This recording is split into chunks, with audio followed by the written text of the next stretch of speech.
Hello there, Internet. Thank you so much for joining me in this back workout. I put in the title that this is an improved back workout, and I consider it to be improved, though it may not look that different to anybody else. But I will get into a little bit of why I consider it to be improved, but I apologize, I don't want it to be redundant because I did briefly touch on this in other videos. So just a quick overview here. I'm starting with straight arm pull down, but I'm doing more of like a kayak row. If you've heard of it, it's basically a straight arm pull down, but you pull to more like one side and then you go over and then pull to the other side. And I attempted to, I guess I kind of thought that it was going to be a little bit easier on the other side. This side was pretty easy, but then I started doing, and so I did 20 reps, and then I started doing the other side, and I realized it was really, really hard. Usually when I used to do this, I preferred to do some on each side and then just some regular in the middle, both sides at the same time. And that is what I did intend to do, but by the time I got to doing it just the regular straight arm pull down way, I was so fried that I could only do 2 reps. But honestly, you guys, like, this was just making my whole back scream, like, in a really good way, like, in a total burnout activation way. And I'm still sore. So I did this workout on, when did I do this? No, I did this on Sunday. What day is it today? Tuesday. Okay, I'm still sore. And for that, maybe for most people, that would be like, yeah, that's pretty normal. It's delayed onset muscle. It's delayed, called delayed for a reason. But I don't usually get sore in that way. And so it was uncomfortable for me just to foam roll because of how sore that I was from this. So that was great. I also supersetted this with one arm chest supported row. So I did a few rounds of that. And then I just did my sideways, like my sitting sideways pull down, one arm. So there's that. I don't think it has an official name, but that's what I call it. And then what did I do? Oh, then I just did like close grip D handle, 2 different ways. And so I did a couple rounds of that. Then I finished off with just my seated low row, and I did that 3 different grips. So like kind of the wide grip, and then a little bit more narrow, and then an underhand grip, and I just did 1 set of that. And that's kind of all she wrote. Of course, I did do biceps at the end, but did not feel like filming that. But that is pretty much all she wrote for this day, and it was certainly fantastic. So if you're still watching the video after like 2.5 straight minutes of that one movement, then I applaud you. I salute you. Thank you so much for sticking this out with me. Oh, and sorry for that awkward, hey, I just noticed this. I just noticed that awkward thing there for the pendulum squat is just sticking awkwardly in the screen, but that pendulum squat that I put in that corner makes it really hard to film things now because it's pretty much blocking everything. But I'm not going to be upset that it's there because I'm really happy that it is there. Anyways, so why I consider this to be an improvement, and again, I apologize, it is a little touching on a little bit of what I talked about in my last video, which thanks to everybody that watched it, that got a lot more views than I ever thought that it would. So appreciate you guys and new people that subscribed or whatever from that video. I consider this back workout to be improved because of what I was talking about in that video with my lower traps, improving the activation of my lower traps. So pretty much throughout this back workout, at random times, I would just do like lower trap activation. To try to get things. It's like the posture muscle. I guess that's what I consider, because if it works and it helps to like depress the upper traps and all this kind of stuff, then I'm doing all my movements in a little bit better fashion. I have a little bit better mind muscle connection. I feel like I'm targeting the muscles I want to target a little bit better because things are just a little bit more in place with that muscle being activated and doing what it's supposed to do versus my traps doing things. So that's why I consider my back workout to be improved. And things are feeling great. All the movements felt really great today, and like I said, I just felt it's a little bit more effective than how I used to do things. And I mean, on that note, that to me is very exciting, and not too often when you have been doing this kind of thing for a couple of decades now. I would say almost 25 years. I would say we're getting close to it because I'm almost 40, which is terrifying. But it's about a month away, a month and a half. Late August, I'll be 40. Started working out when I was 15. So that is approaching quite an anniversary, I would say. Anniversary of existing and anniversary of when I started working out.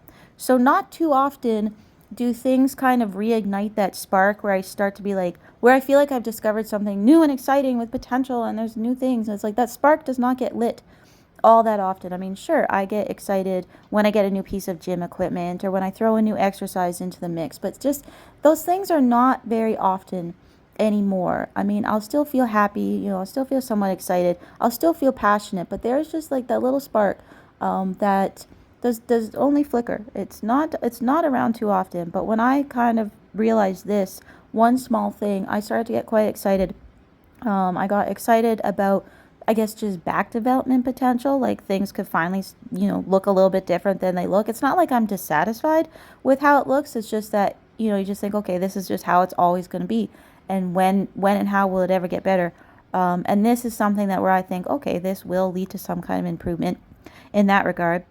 But also with just like my press movements and stuff, if things are in a bit better positioning as far as my scaps and stuff are concerned, less trap takeover, I just feel like then my press movements will also feel better. So it's like just potential carryover with other things. And so I get, I'm happy about that. I get excited about that. And I'm glad that I've discovered something new. Because like I said, it's not too often that happens anymore. And so moving on from that, I will just touch briefly into something else as well. Again, I'm sorry this video is a little bit longer than I expected it to be, so rambleth approacheth, I suppose. I'm ill prepared. I'm ill prepared for what I'm going to talk about, but I was prepared to be skilled though. Wait, I'm ill prepared, but I was prepared to be skilled though. No, what's the line from that freaking Eminem song? Hold on, I need to think about it. I was prepared to be ill though the skill was there. Anyways, that should not have been that hard. Anyways, sorry. So I wouldn't necessarily say it's being over dramatic to say I made the difficult decision. I made the decision at the end of May. This might be, I think, the one movement where I think that my upper traps did a bit too much. I still need to work a little bit more on this one, but it's just, patience, progress, patience, that kind of thing. I made the decision that at the end of May, I was not going to renew my personal trainer certification. So anybody that has been along on this crazy journey of my existence for any length of time, I went through kind of a crap-tastic experience around this time of last year is when I actually got certified. So that tells you, like, shit, it didn't even last a year. Yeah, it didn't even last a freaking year. I had to recertify before the 1 year was up because I pretty much got my official certification, everything, and insurance and stuff in August. And I had to make the decision of paying money to renew it by the end of May. And I did make the decision to just let it lapse. I didn't bother renewing it. And I would say, like, I don't know, maybe a little bit like resentment or something like that. I can't, but resentment, but I don't know who for, where it's towards. Like, I don't know. It's just directed nowhere aimlessly that I still feel a little bit annoyed or like upset or whatever, resentful that didn't work out as intended and that I just let it lapse without it even lasting a year, without it even amounting to anything, despite putting so much effort and so many months and so many hours, like, into learning the course materials and doing the apprenticeship thing and having my mom be my test subject and we having to film this and send this over to the instructor and just paying all this money and all of these fees and extra courses on top of that, like the corrective exercise specialist and nutrition coaching and getting into wellness coaching and all this kind of stuff and all this stuff that I did because I just wanted it to work out so badly, and then it just, it completely exploded into a huge pile of crap and amounted to nothing. And I guess I can't with 100% certainty say that, well, it for sure amounted to nothing because potentially that on my resume helped me to get the job that I have now. I can't say for sure that wasn't a factor. I think that it was proof that I was obviously very keen and interested in the fitness industry that I had. Maybe it did help me get the job that I have now, working with Bells of Steel and dealing with home gym equipment and that kind of thing. Maybe it did help. I mean, maybe it makes me feel better to say that, oh, maybe that really did land me this job so that it did amount to something in some way. But it also just kind of sucks that I never really got to do it. I never really got to experience it or try it or have real clients or be a confident person or to not have imposter syndrome. I didn't know what it would feel like to experience one single day without imposter syndrome, thinking that I could actually even do it.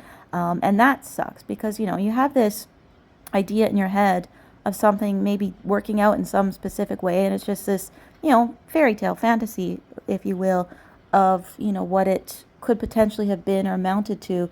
And because it didn't even like almost sort of get anywhere near that in any way, that kind of bums me out, because it wouldn't be cool if a little bit sometimes on the side, like I had one client a week or something that I trained for 1 hour a week, so that it was still something and that it was still worth it and I was still doing it or whatever.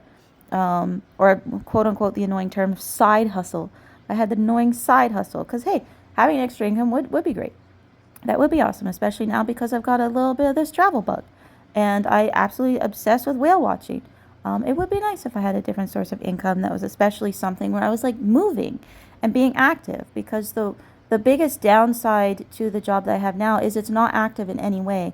And it's basically because I have a standing desk, I stand in one spot, or I am just sitting at my desk for 8.5 hours every day in one room, and it's not active. And that was kind of really what I wanted, was something where I could be active and I could share this passion with people.